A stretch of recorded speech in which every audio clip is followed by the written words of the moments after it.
One thing that I recently learned is how to understand working environment within different geographic locations and different offices. I'm having so much knowledge and experience by running different cultures and different offices. I tell you a quick story. So I was in the Malawi office, right? And I took my laptop, I sat down, and then I realized that when it got to 12 o'clock, I felt so tired. I was very, very fatigued. The temperature really slowed down my productivity. And also the thing is that the team, the staff members, right, they invited me for lunch. So I went for lunch with them, and then I had a heavy meal. I think if you're African, you'll understand this. So at lunchtime, you eat heavy, right?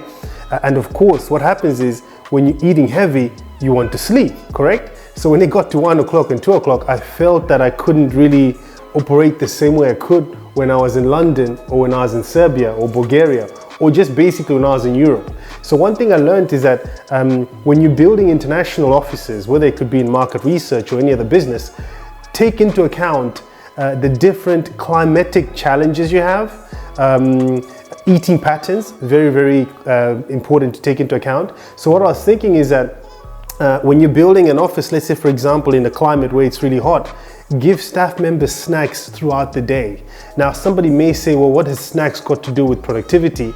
And why would you waste money having a food bar in an office? If your staff members can have little snacks throughout the day, it means they don't have a heavy meal that slows them down during the day. So I think it's very, very important to understand that when you're working with different geographic offices and locations, take into account little tiny minute details that could increase your productivity and your workflow.